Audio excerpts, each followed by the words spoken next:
spirit of someone who died in front of it. People have repeatedly seen handprints on the mirror and orbs or apparitions in photos of it, although many stories say that the images belong to one of the plantation's early owners and her children, all of whom were poisoned. The mirror was actually brought to the house in the 1970s. If it is indeed haunted, the ghosts may not be from the home originally. Interesting. A spirited place. Several ghosts are commonly seen inside the house. One is thought to be a French woman who wanders from room to room. Another is a regular at the piano. Unfortunately, this spirit only seems to know one chord, which is heard over and over, stopping suddenly when anyone walks into the room. A third is the ghost of a young girl who only appears right before thunderstorms. That is so interesting.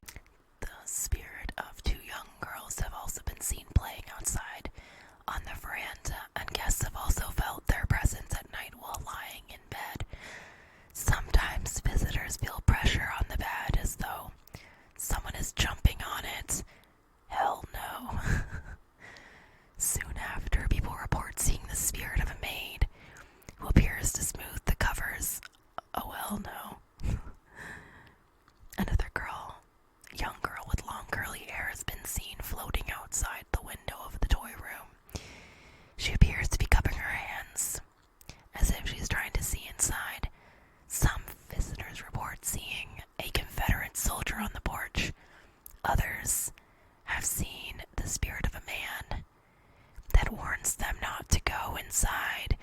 Many people have glimpsed the apparitions of slaves doing their chores inside the mansion, and two other resident ghosts that are certainly entertaining but have little connection to the plantation's rich history are those of a ballet dancer clad in a tutu and Native American woman who appears naked in the outdoor gazebo. The ghost of William Winter is also said to haunt the mansion. Winter lived at the Myrtle's plantation from 1860 to 1868 and again from 1870 until his death in 1871 when an unknown assailant shot him as he answered the door.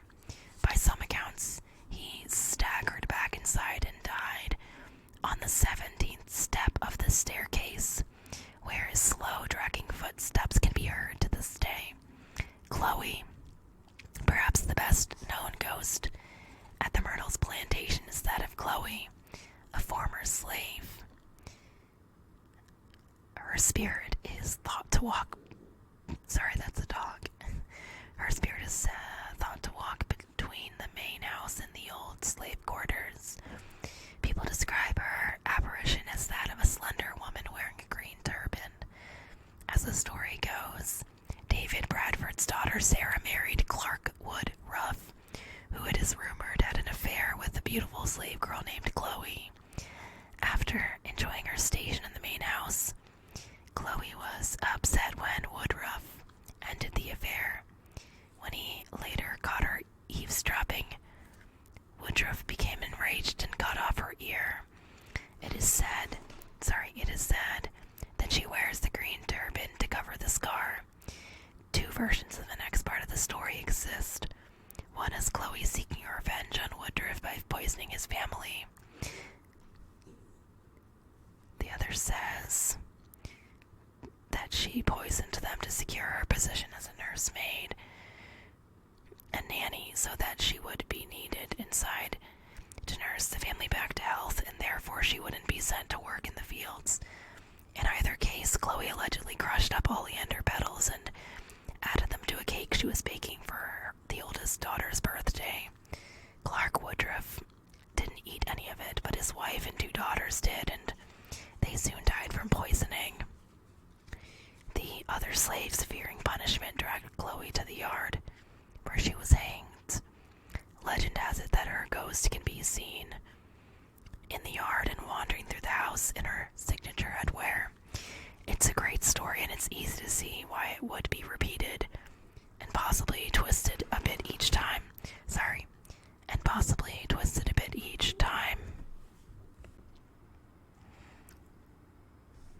It's a great story, and it's easy to see why it would be repeated and possibly twisted a bit each time, but researchers who have dug through old court records have found no evidence that there ever was a Chloe. There is nothing to suggest that a slave by that name, or anything close to it, ever lived at Myrtle's plantation, and although death records show that Sarah Woodruff and 2 of the children did die young, all the deaths were attributed to yellow fever, not poison. So there you have it. Myrtle's plantation is rife with ghosts, but we may never know exactly who they were in life or why they're still attached to the mansion. Chloe may or may not have existed in the real world, but you never know what you may